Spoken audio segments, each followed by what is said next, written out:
Previously on the greatest trek. We're in Vietnam, motorbiking 2,000 kilometers across the country from one end to the other. Thus far, we've flown into Ho Chi Minh City, brought some bikes, and hightailed it out of the big smog. First to the Cu Chi tunnel site, and then onwards to Dalat to splash about in the Tanla waterfall, and for Mo to get down and grimy in the famed Envy Lounge. From Dalat, we bombed through to Pleiku, taking in everything from elephants to scenic views. From Pleiku, we headed out to the coast and stayed in the touristic town of Hoi An, where we explored the local markets, but most importantly, we got to ride out to the historical, World Heritage listed My Son site. We've made it to day 17 and we can see Hanoi on the horizon. The next major town on our, well, quite crumpled map is a place called Dong Ha. There's still plenty of gravel between us and Hanoi, and so it's onwards with our great trek. Day 17, and we've made serious inroads on our quest to ride from one end of Vietnam to the other. We're leaving Hue to embark on the next chapter of our journey. With Ho Chi Minh City over 1,200 kilometers behind us, the 760 odd kilometers left to get to Hanoi suddenly looks quite achievable. As we enter the final stages of our trip, we mapped out our final route home. From Hue, we plan to get to Dong Ha, and take the Ho Chi Minh Highway through to Vinh, a town called Hoa, and then a sidestep out to the famous Ha Long Bay. Our final leg would see us travel from Ha Long Bay to the finish line in Hanoi. On the way out of Hue, we'll ride past the Imperial City, or the Citadel, a walled fortress and palace in the heart of Hue.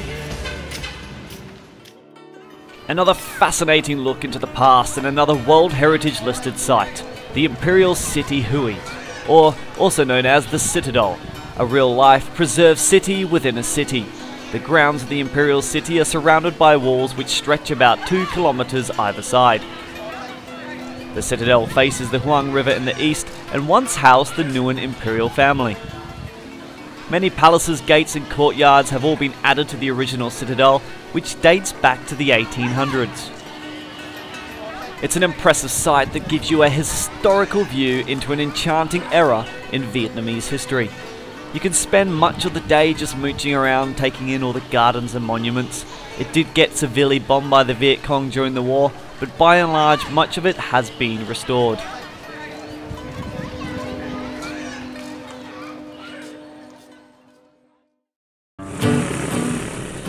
By close to midday, we'd left the Imperial City and had begun our trip to Dong Ha. The tarmac was as smooth as a baby's bottom, and the only traffic on the road was, well, us. Yes sirree, we chased down those kilometers in no time at all, and arrived in Dong Ha full of expectation and excitement, in hope of another enthralling Vietnamese city to tick off our trip bucket list. Arriving in Dong Ha at about lunchtime, we first went to a small eatery. In fact, it was one of the few that we could find. Nonetheless, we ordered up a delicious bowl of pho, and of course, we also made sure we got our daily dose of caffeinated liquid. As we sat and watched our chef counter dollar bills, we wondered what Dong Ha was all about. Over the road was what looked like the central figure of the town. There wasn't much else going on, so we walked over in search of some entertainment.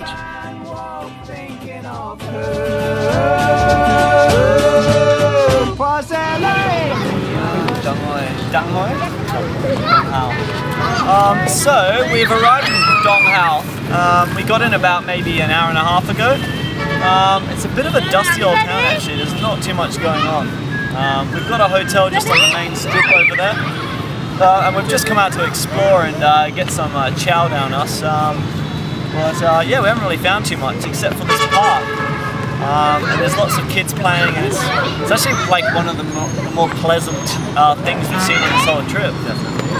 Normally when we actually we haven't seen too many parks, have we? No, we haven't really seen too many, and we happened to stop at this one. Just little kids playing with like ripsticks of all. I honestly didn't think I'd see a ripstick again. Surprises. Yeah, well, tomorrow we're going to rejoin the Ho Chi Minh Trail. John, what's your name? Lam. This is Mo. Say hi to the camera for us. We spent the evening hanging around with the local park kids, and like Mo said, seeing a ripstick in the middle of Vietnam was one of the funniest sights to date. For her I'll place my heart before reasons I tell everybody. It was the first time we'd really seen anything like this since getting into Vietnam. The town was a mix between the modernity of a big city and the timelessness of the many towns we'd seen previously. Outside of the park, a crowded marketplace caught our eyes, so we walked on down to investigate. Fresh veg, open-aired meat and fish were all laid out on the floor as people haggled over the prices. We had a funny feeling that we probably wouldn't be all that adventurous with our dinner that night, considering the flies and dirt getting kicked around the place. During our trip to the market, Mo found himself a new friend, as wherever he walked, his shadow friend would follow. Hanoi, 568 kilometres away. Ho Chi Minh City, 1,120 kilometres behind us. Not bad for a couple of first-timers.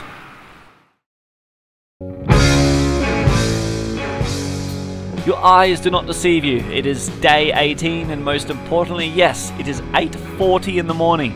And we are in fact up and out of bed. Despite Dong Ha being a bit of a dud town, our hotel was in pretty decent shape. But we had to be up and out early as today we needed to ride as far as we possibly could. As with days running out, we still had a bit of a journey to go. With only 7 days of riding left before we had to be in Hanoi, some serious riding needed to take place.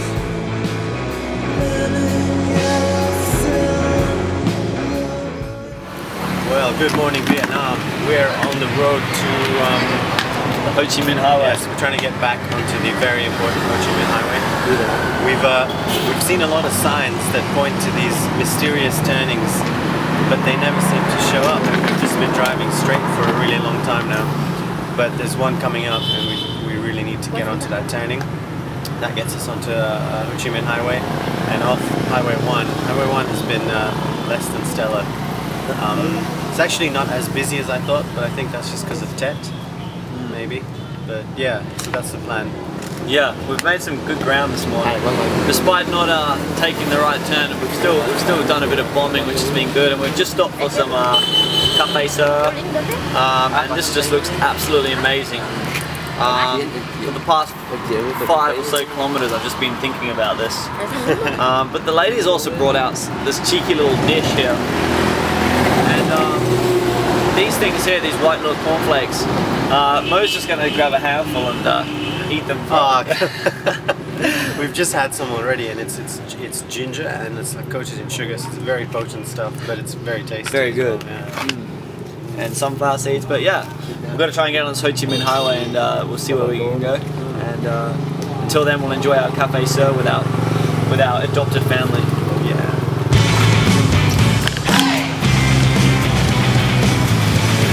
We've just taken a turn down a smaller road, and we're just hoping that the Ho Chi Minh Highway's about 4 kilometres down from here. It's the first left turn we've probably seen in about, well, since we left Dong Ha. So let's just see what happens.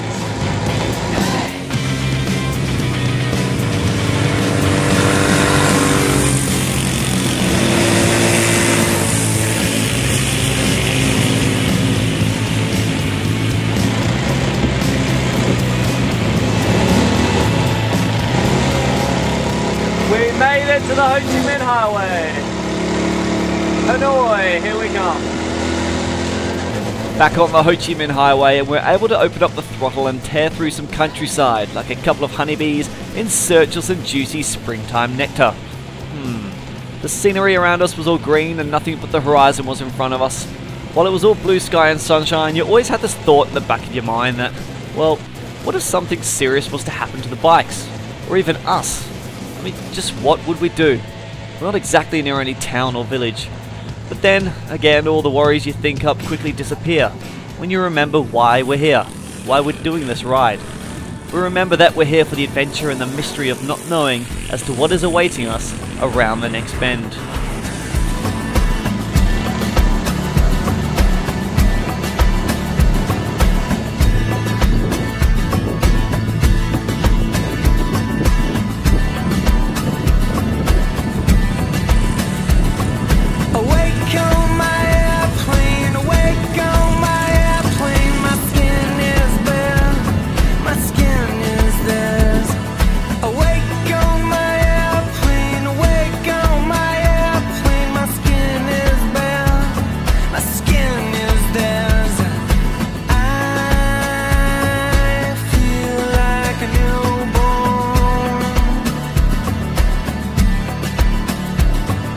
and I feel like a newborn.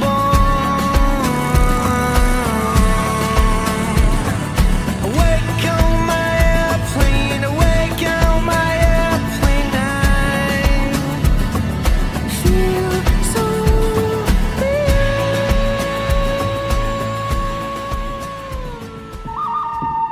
After our afternoon of free riding through some of the most surreal scenery to date, we got brought right back down to earth. We'd pulled over and realised that we'd gotten ourselves incredibly off track. Whilst we were still on the Ho Chi Minh Highway, and there was a town called Kiev 72 kilometres up the road, the bad news was that this town didn't exist on our major town's map. And the sun decided it was the perfect time to yet again play a cheeky game of hide and seek. We began wondering about whether it was safe to sleep in a tree in the middle of the Vietnamese countryside. We effectively had about 2 hours of sunlight to make up the 75 kilometres just to get to a town that we knew would end up being a small village. We had to push on though and hope for a bit of luck.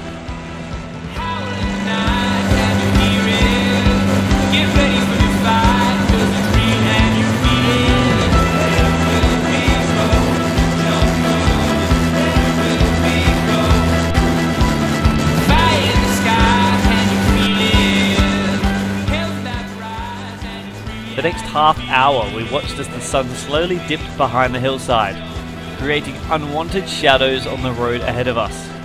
The last thing we needed was any unplanned hiccups.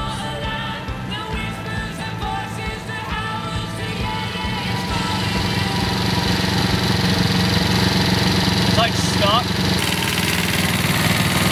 We're like 3 kilometers out from a place called Dio Daddio or something, and the sun's going down, and what do you know, lo and behold, the chains come off again. This time it's actually jammed in there though, I can't get it out unless we undo this shit, but we don't have a spanner or anything for it, so it's a bit fucked, mate, it's a bit fucked. A spanner in the works, perhaps, but we managed to jam out the chain and get the bike moving again. Surely would make it to the next town safe and sound. Okay, so we have a total system failure here. I believe the spark plug is dead. Funny enough, we were given a spare and we have the box for it. The actual plug we don't have. So we're 2 kilometers out of this little town called Phio. So now we're just gonna have to walk my bike to Phio.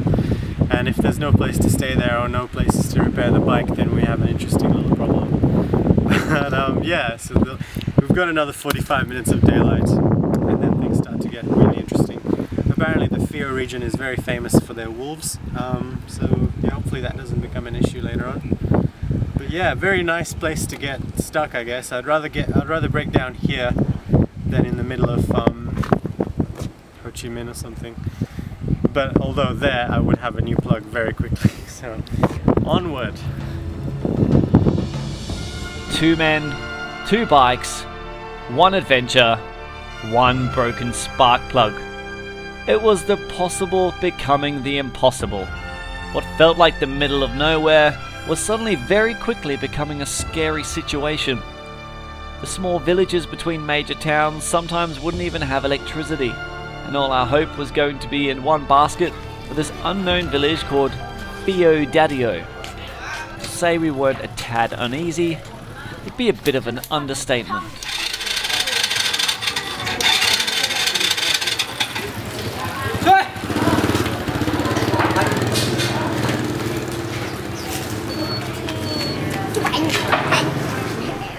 The situation was looking pretty grim. What we hoped to be a short fix was looking more and more unlikely. The sun was setting fast and the village we'd stopped at had nothing more than wooden shacks and this garage. It seemed like the whole village had turned up to pierce their gaze and curiosity on these strange looking fellas who rolled into their village with a buggered bike.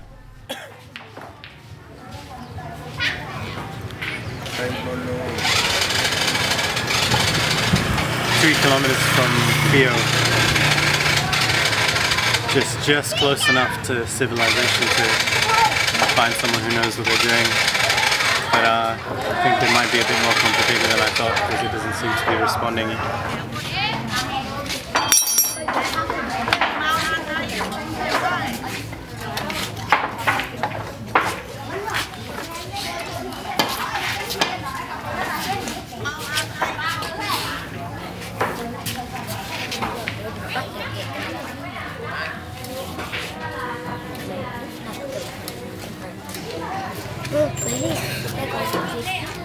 Các bạn lối rồi. Mấy cái này là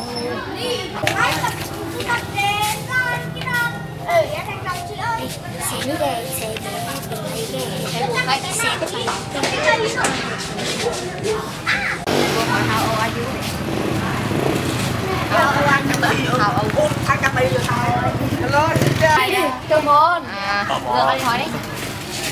I don't really know what he's been doing, but it looks like he's about to test it with his little gauge, and hopefully there's a bit of juice running through that engine, because otherwise I don't know how much longer we're going to be here. We're running out of light pretty fast. It's almost 6 o'clock. So yeah, fingers crossed that this is it.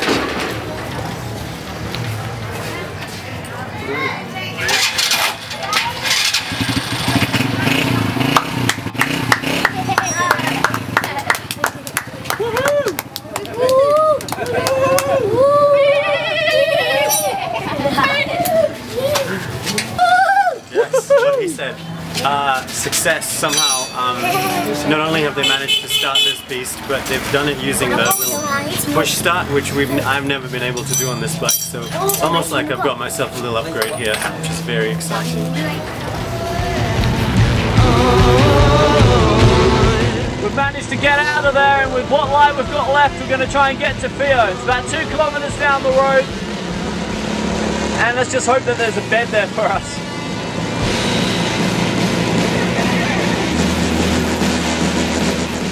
Wow, we were somewhat back on the road, but with the light fading quick, it probably wasn't the ideal situation to be in.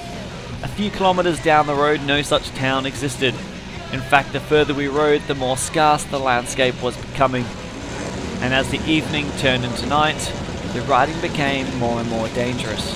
We could hear other bikes passing, but no one seemed to want to turn on their lights, or even hoot to warn us. We'd been riding for about 12 hours, and with no end in sight, things were becoming quite tense. In some remarkable circumstances, we're now being tailed by a gang of drunken Vietnamese teenagers. By 10:30, I had lost battery power, as all of my lights crashed and burned. My light's not working.